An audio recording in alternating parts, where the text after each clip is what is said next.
Hello and welcome to another video tutorial Monday. This week I wanted to share with you two new products that I've been using a lot lately. Well, they're new to me, they're not new on the market, but I really love them, so I wanted to share them with you and share a card that uses both of them. So the first one is this Memento black marker from Sukaneko, and it's exactly the same ink in the marker as the Memento black pad, so you can use it for all the same things, only you have the control of the pen tip. And also a really cool thing is you can use it for the edging of more bold images like lawn fawn images and things like that, where you don't want the white paper to show through or the edge to show through if you cut out a stamped image. I actually bought this in a pack called Girls Night Out, and it has the London Fog color, and then also the two pink colors that they have, Rosebud and Angel Pink. And I also have the London Fog ink pad, so that's really cool that I have that to use together. And this was $10 at Michael's, so you can, I used a coupon on it, I think.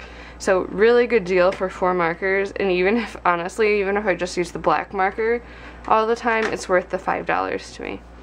So I wanted to share that. And then another thing that I recently got was this Tim Holtz ruler, and I knew it existed, but I have a lot of rulers, so I didn't really think I needed it. But I noticed that Jill Foster uses it a lot, and after watching her videos, I realized that I totally need this because it has even spacing of holes for stitching or paper piercing here. And it's really cool because it has a metal edge, so you can cut across or next to it without damaging the ruler, but you can see through it, and that's just really, really cool. So those are my two new favorite toys right now. So the plan for today is to use this Say Cheese stamp set from Lawn Fawn, and I want to stamp this image right here on some craft cardstock, color it in, and then cut it out.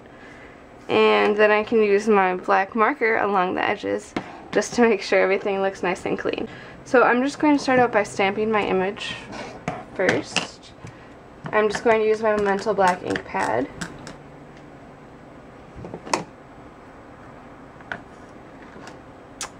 Now I can go ahead and color it out. I'm just going to do some really simple coloring, barely any really. I'm just going to color the stripes here in red and yellow, and then make like the button and the rim here orange, just for a fun touch.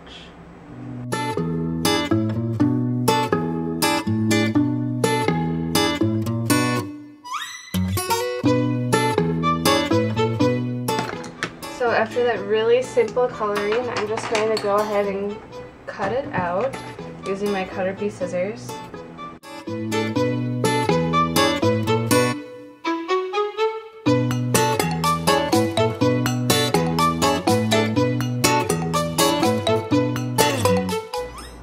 And now that I have my stamped image cut out, I can just go ahead around with the edges. I'm going to use the brush tip.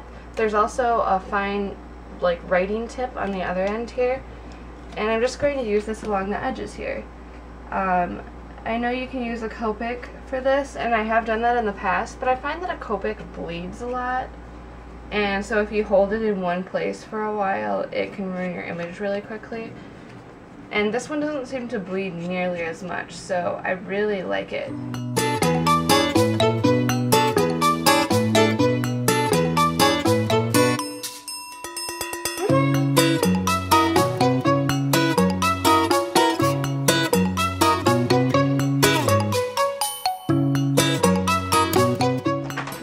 Go ahead and start kind of putting my card together. I have this cardstock base cut out of Smoky Shadow cardstock from Paper Tray Ink, and then this is a red and white dot paper, or red and cream dot paper from the October Afternoon Rocket Age pad.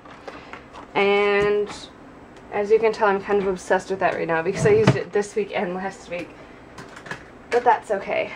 And before I adhere this down, actually, what I want to do is go around the edges with a paper piercer.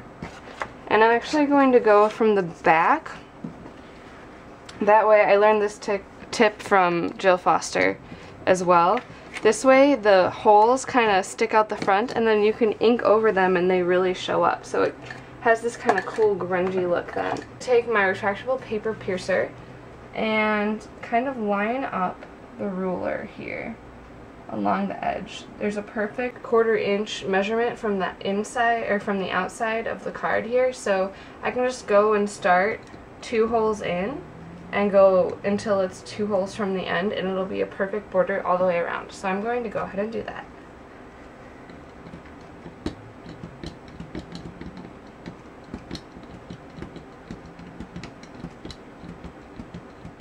So you can see here that I've punched my little holes around the edges and they're pretty even. It's pretty cool. The only trick is really just holding down the ruler so that it doesn't move when you're piercing the holes. So I'm still kind of getting used to that, but it is pretty good. I mean, I'm only a little tiny bit off on the corners and you won't even be able to tell with the distressed look of the card.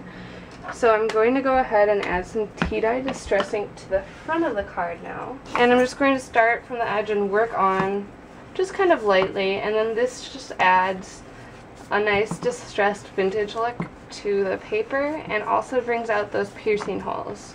So that's kind of cool. And I'm also just going to distress a little bit on the corners or on the edges of my camera. I'm not doing anything very specific or calculated. I'm just kind of going around the edges to add some of that tea-dye in. Now I can go ahead and adhere everything down to my card right now. So I'm going to adhere this layer first.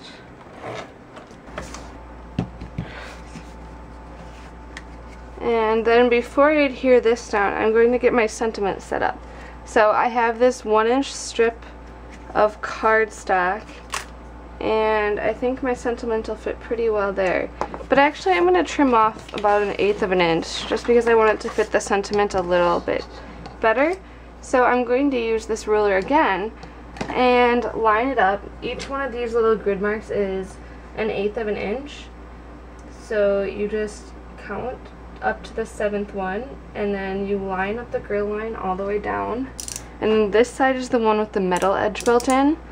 So when you use an X-Acto knife with it, as long as you hold it down and in place, it doesn't hurt the ruler at all since it's a metal edge. So it's really cool, really straight lines, and you can see through the ruler, which is what I really love.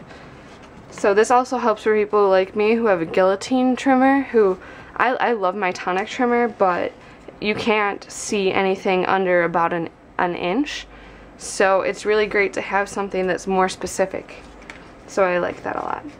I'm just going to go ahead and stamp my sentiment. Now, I have this one from Say Cheese 2, A Memory Lasts Forever, and I thought this would make a cute card sentiment. So I'm just going to go ahead and ink it up, and then I'm going to stamp it. I think I'm going to stamp it off to the left side here, and that'll help add some balance to the card. I can add a little bit of tea-dye ink to the edges. And now I'm just going to adhere my camera and then my sentiment with some foam adhesive. The last thing I've decided I wanted to do is add a little touch of orange right here. So I'm going to use this piece of twill, this orange twill. It happens to match perfectly with that colored pencil from the Stella and Rose collection from My Mind's Eye. This is the Mabel Little Lady trims. And I'm just going to cut off a piece about this long. And then I'm just going to do a little card surgery here. I'm going to first apply some adhesive to the back of the twill tape. And this will just help me be able to stick it exactly where I want it. I'm going to stick it right about here, right inside the piercing.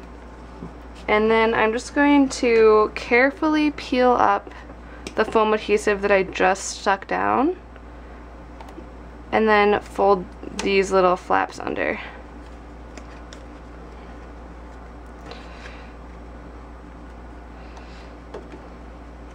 Now that I have the twill adhered to my card, I think I'm just going to leave it like this for this week. I really like the clean and simple look, and I think the simple piercing around the edges just really adds a great finishing touch, so I don't think I need any more elements on this card.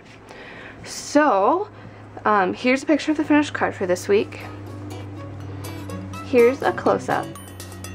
Thank you very much for watching this week, and I'll catch you again next time on another Video Tutorial Monday.